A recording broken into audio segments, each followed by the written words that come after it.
Andi Gusti Andi Channel. Oke, assalamualaikum warahmatullahi wabarakatuh. Salam sejahtera bagi kita semua. Bertemu lagi mungkin dengan saya Ispani Sepula Gustiandi.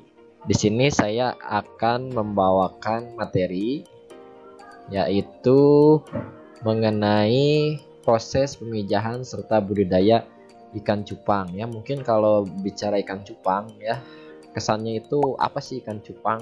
Kayaknya ikan bocah gitu, ikan anak kecil. Padahal cupang ini penghobinya hampir seluruh dunia, bahkan ruang lingkup Indonesia ini banyak orang-orang dewasa ya, karena dari segi jenis bisa kalian lihat mungkin ini ya jenis-jenisnya yang berwarna-warna gini. Ini nilai ekonomisnya cukup tinggi ya, bahkan bisa sampai ratusan ribu, bahkan sampai jutaan yang warna-warna cantik seperti ini. Bahkan sekarang cupang ini menjadi ekspor tertinggi juga ya, ke Eropa, ke Malaysia, bahkan ke Amerika. Ini banyak pembudidaya di kita mengirimkan ikan-ikannya ke luar negeri ya. Oke, kita lanjut aja bagaimana budidaya cupang ini yang bernilai ekonomis cukup tinggi ya. Untuk proses pemijahannya, pertama nah ini asal mula cupang ini awalnya dari wilayah tropis ya, di wilayah Asia Tenggara, yaitu dari wilayah Indonesia, Thailand, Malaysia, Brunei, Singapura ya. Jadi awal mulanya ini dia ditemukan di alam, cupang alam atau liar. Nah, oleh petani-petani cupang ini atau pembudidaya ini banyak disilangkan kembali dengan jenis lainnya, dan akhirnya ditemukan jenis-jenis yang mungkin cukup menarik ya dan cukup indah. Jadi sekarang banyak warna-warnanya yang cantik. Nah, nama ilmiah dari cupang ini kalau kita lihat di sini ada namanya itu beta ya, namanya beta. Nah, BS atau beta splendens itu artinya cupang hias. Jadi kalau ada sebutan beta SP, nah itu merupakan sebutan bagi ikan cupang hias ya. Lanjut. Nah, ini berjalannya waktu ikan cupang diminati ya sebagai hobi, bahkan dari kalangan nasional sampai luar negeri ya, internasional. Nah, sekarang ditemukannya strain baru, warna baru, membuat harga ikan cupang ini semakin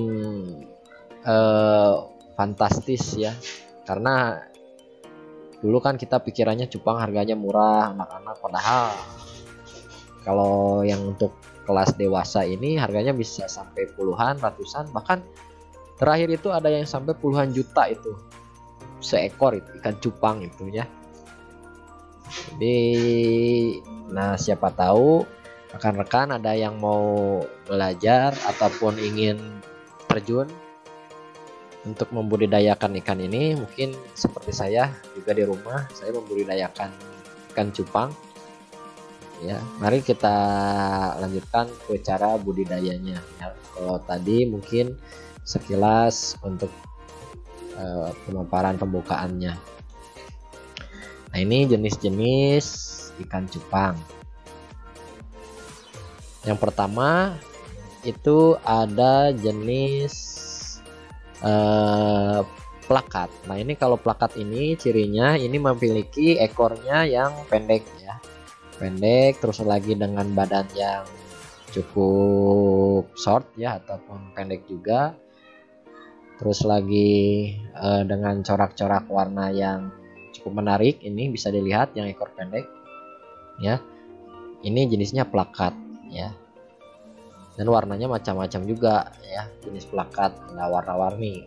Kalau yang ini jenisnya ini multicolor, ini ada white platinum, dan itu baru sebutan satu aja, dan masih banyak jenis-jenis warna, nama warna yang lain ya.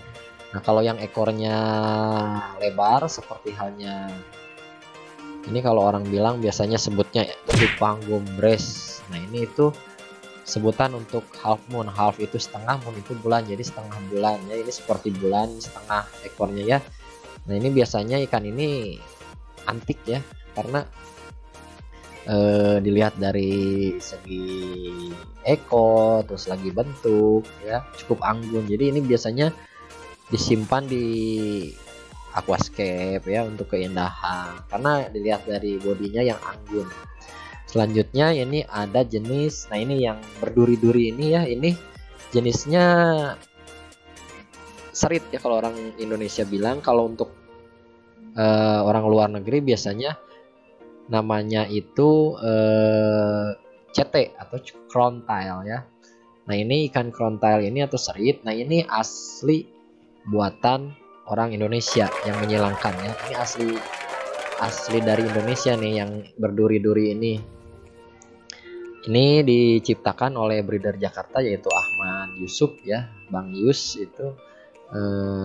Awalnya dia menyilangkan dari cupang alam, disilangkan. Akhirnya setelah beberapa kali disilangkan, ditemukan jenis seperti ini, asalnya belum sempurna ya. Akhirnya sekarang banyak yang sudah disempurnakan, akhirnya cukup cantik juga ya duri-duri ini. Nah ini asli Indonesia.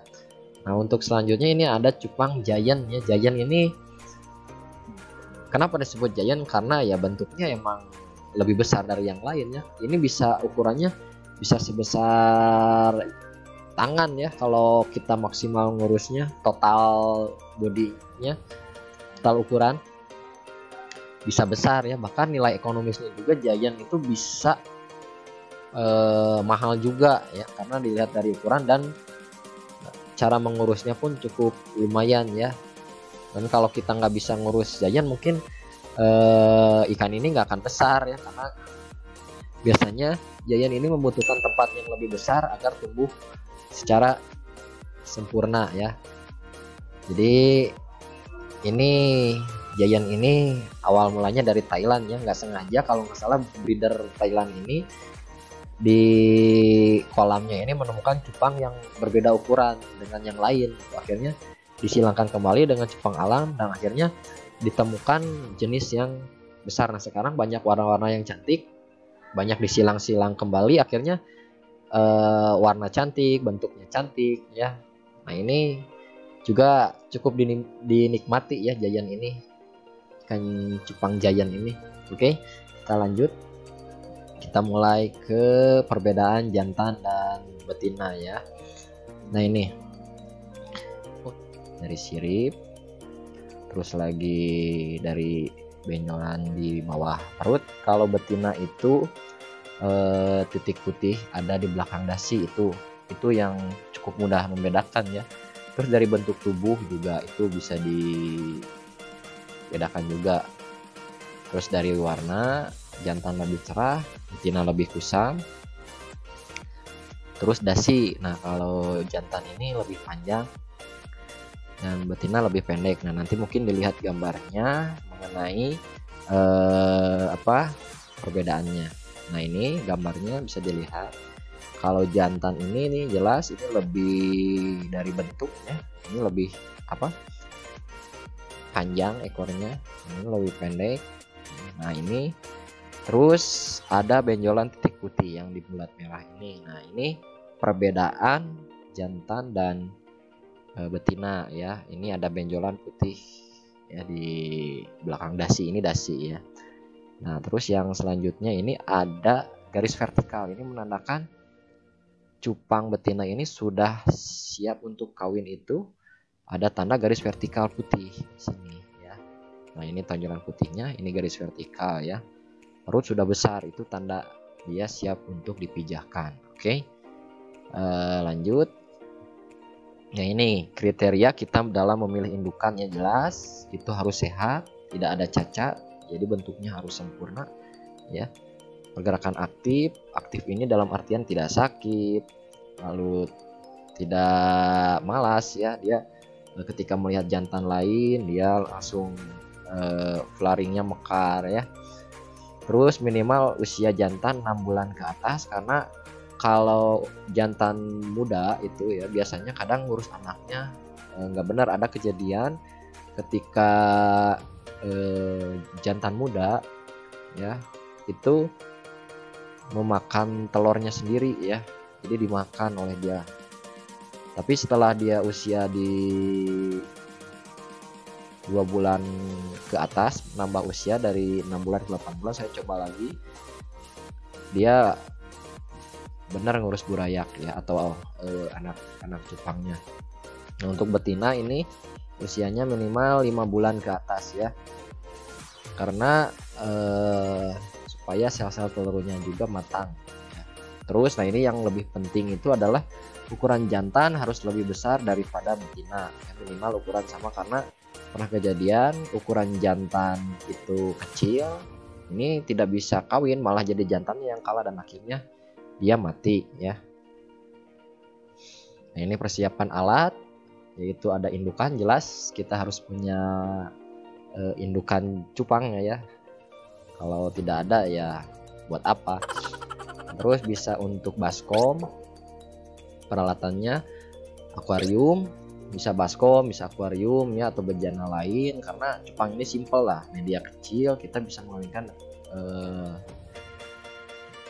tadi ya. Oke, selanjutnya itu ada botol perjodohan ya. Terus ada media penyimpanan telur, jadi jantannya ini akan menyimpan telur di tempat penyimpanan ya, seperti halnya kayambang, eceng ya, itu di atas ya. Karena yang mengurus burayaknya itu kan bukan betina ya, tapi jantannya. Terus garam dan ketapang, tutup baskom ya. Jadi nanti kita lihat gambarnya, baskom yang media untuk mengawinkan cupang itu kita tutup ya. Terus selang sifon kecil untuk menyedot kotoran ya. Lanjut. Nah, ini tahap perjodohan. Isi media pemijahan ini dengan air maksimal 15 cm ya, jangan terlalu tinggi, karena nanti anaknya ini pas baru pertama itu menetas, itu dia belum bisa berenang, jadi masih membutuhkan pertolongan bapaknya. Nah, ini nanti kalau terlalu tinggi anaknya tidak kuat untuk naik dan akhirnya dia mati ya. Terus, nah masukkan indukan betina ke dalam botol. Nah, induk betina ini masukkan ke dalam botol nih, yang seperti saya tunjukkan. Ini dimasukkan ke sini, ya. Ini masa perjodohan ya, perjodohan bisa 1 hari atau 2 hari ya, sampai jantannya membuat buih. Tapi kalau tidak ada buihnya pun tidak apa-apa, bisa langsung disatukan ya. Nah, ini perjodohan seperti ini ya. Terus, nah ini jangan lupa tutup media pemijahan. Kenapa? Karena ada kejadian ketika tidak ditutup, ketika sedang indahoy atau kawin, ini malah betinanya loncat atau jantannya loncat. Ya. Terus menghindari juga gelembung-gelembung ini tertiup angin, karena ini gelembungnya gampang sekali pecah ya, tertiup angin. Jadi kalau habis gelembungnya, jantannya malah stres nanti ya. Nah, ini untuk yang lebih penting nih, ketika cupang dikawinkan jangan sering untuk dilihat ya, karena ya bayangkanlah ketika kalian misalkan atau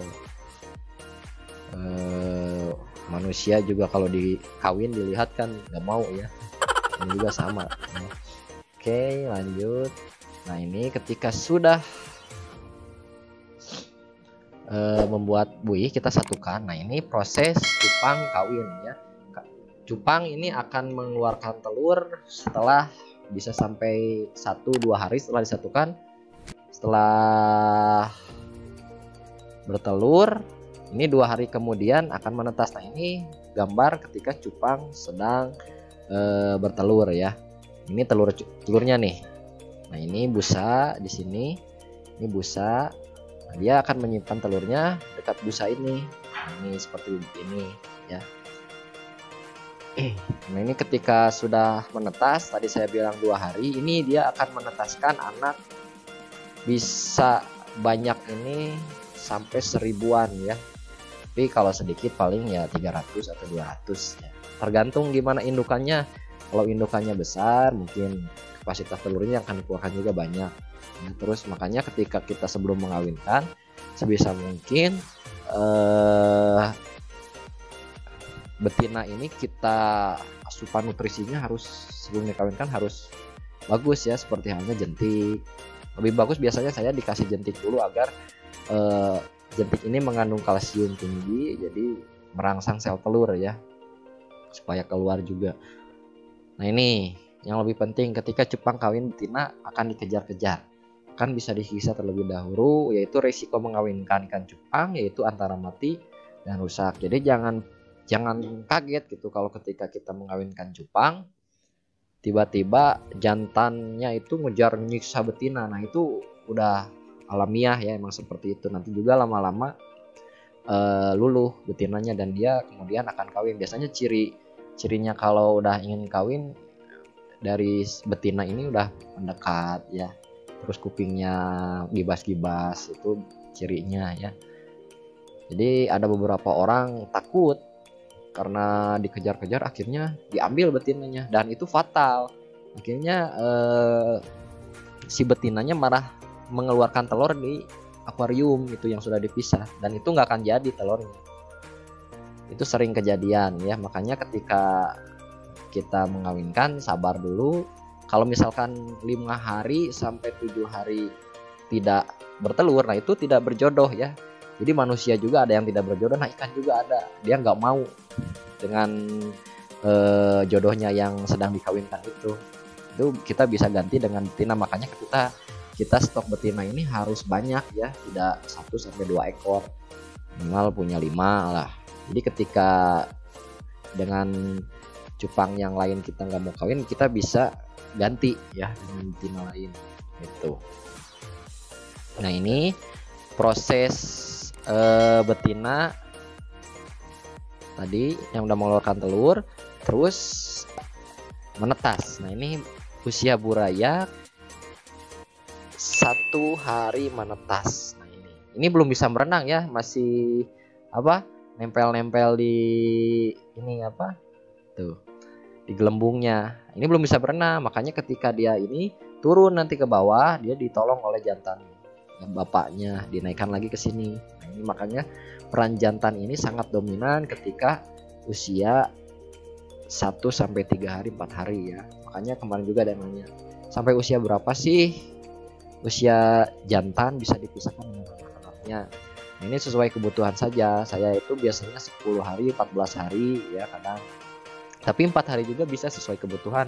Kalau misalkan kita ingin mengawinkan anaknya atau cupang jantannya kembali, kita bisa ambil setelah 4 hari menetas mengurus anak, kita bisa dan kawinkan lagi dalam waktu seminggu kemudian ya. Oke. Nah ini gambar burayak nih. Nih tuh. Seperti bintik-bintik ini nggak kelihatannya karena ini sangat kecil sekali ya. Belum bisa berenang. Nanti setelah 3 hari dia bisa berenang. Terus kita kasih makan ya. Tandanya kita kasih makan itu dia sudah bisa berenang sendiri ya ke bawah. Jadi dia kalau udah ada yang ke bawah, tandanya itu burayak sudah bisa dikasih makan ya. Nah ini perawatan setelah menetas. Tadi burayak yang menetas setelah 3 hari menetas. Ini burayak sebenarnya udah masih punya yolk egg ya di perutnya ya, cadangan makanan. Tapi kalau tandanya burayak sudah ke bawah, itu tandanya dia sudah, karena sebisa mungkin pakannya itu pakan hidup, karena burayak ini senang melihat yang bergerak-gerak ya. Jadi dia terangsang untuk mengejar ya. Nah itu biasanya pakan burayak ini yang sering digunakan oleh para breeder-breeder besar itu ada kutu air ya. Tapi kalau nggak ada, untuk yang baru belajar mungkin bisa menggunakan Artemia. Cuman dari Artemia ini kita harus mengkultur dulu ya, kultur supaya menetas, dan dari segi ekonomis pun cukup mahal ya Artemia ini. Tapi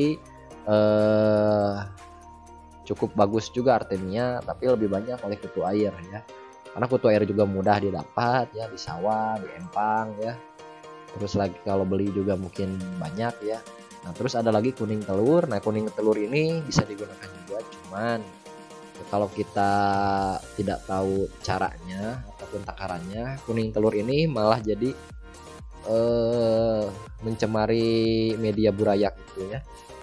Terus ada juga liquifra ya. Liquifra ini kayak obat tetes, yaitu berupa zooplankton ya. Nanti juga seperti halnya kayak kuning telur juga yang ditetes, dan pemberiannya juga harus lebih sering ya kalau liquifra, dan ini sudah banyak dijual juga ya. Nah ini pemberian pakan dapat dilakukan sesuai kebutuhan berdasarkan jenis pakan ya. Nah ini perawatan sampai dewasa. Nah ini setelah burayak umur 14 sampai 21 hari, burayak dapat dipindahkan ke media yang lebih besar ya, seperti kolam ya. Kalau mungkin di saya tempatnya itu tidak terlalu besar ya, sempit. Jadi mau buat kolam juga agak susah. Jadi saya menggunakan media ember ini ya. Dan ini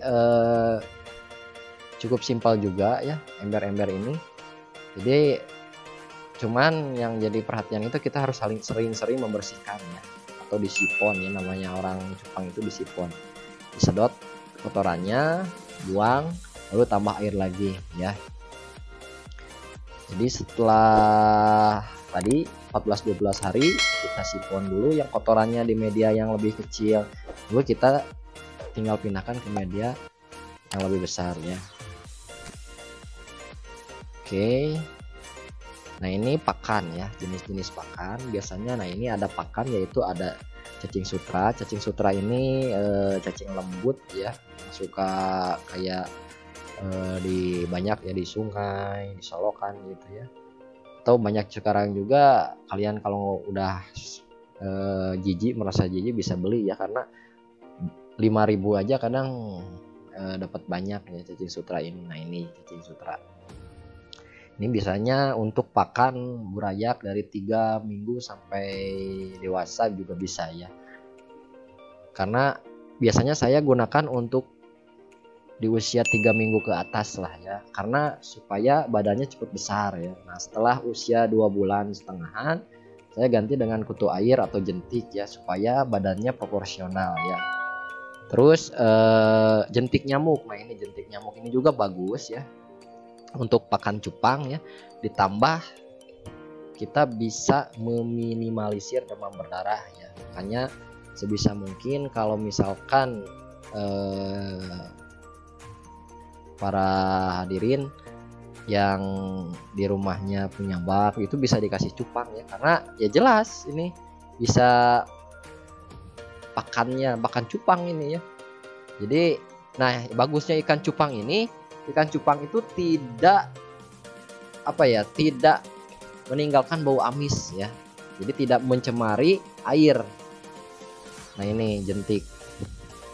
Terus cacing darah, ini cacing darah juga merupakan larva ya, larva seperti nyamuk tapi bukan nyamuk yang suka menggigit darah ya. Ini kayak nyamuk-nyamuk di pemakan sari-sari tumbuhan ya. Terus lagi pelet ya. Nah, ini kutu air ya.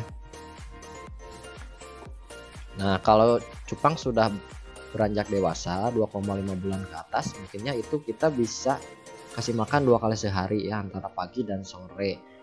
Nah kalau sebisa mungkin kita ngasih burayak itu jangan malam hari ya, karena cupang ini cari makan biasanya dia ke bawah itu ketika dia pagi ya, dia pagi ke bawah. Nah kalau malam itu dia diam di atas ya.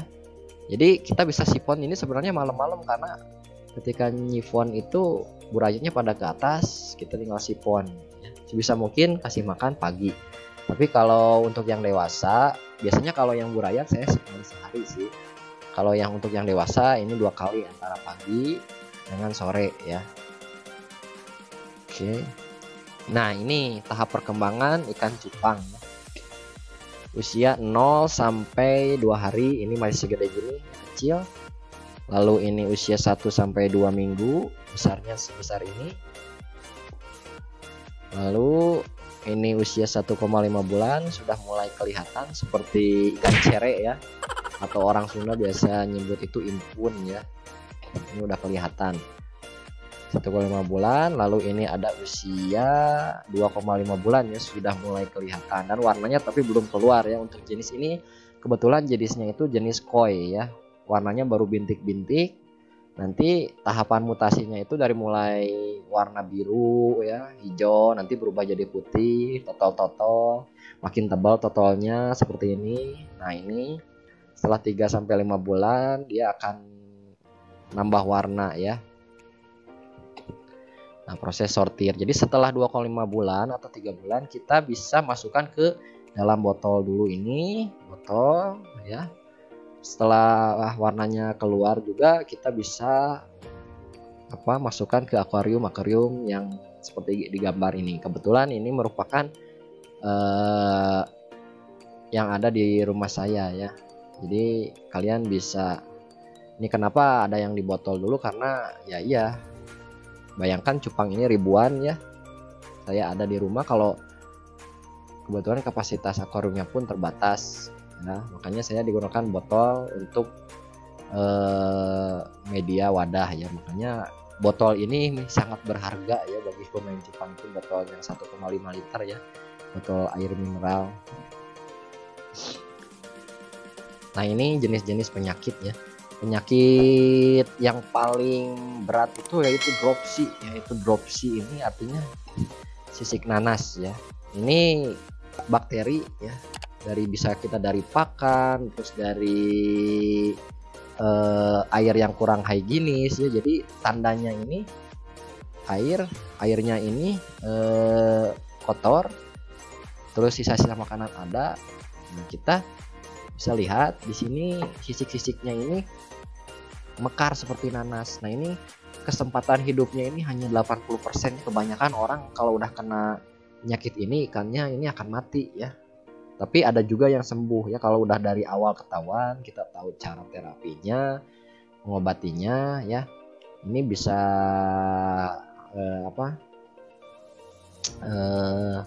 sembuh ya. Makanya ketika kita memelihara ikan, sebisa mungkin kita tahu dulu cara penanganan penyakit. Nah, ini yang paling penting. Karena kalau kita melihara tidak tahu cara perawatannya, malah ikan-ikan yang kita pelihara nanti malah mati, kita malah rugi ya. Jadi sebisa mungkin kita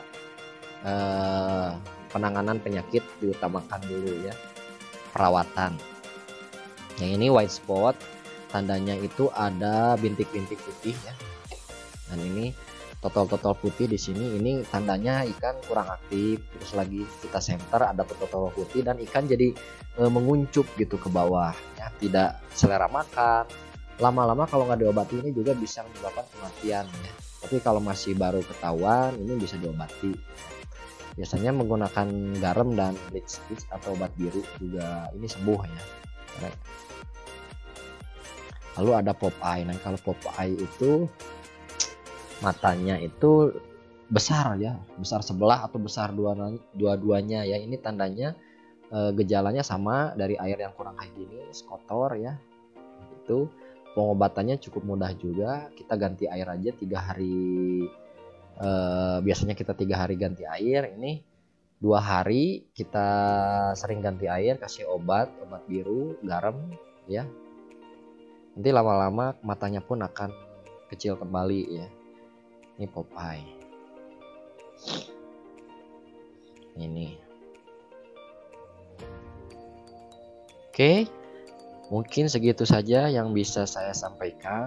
Apabila ada pertanyaan yang akan ditanyakan, ini bisa hubungi saya langsung ya ke Instagram saya, ada itu Cimahi Betafish ya.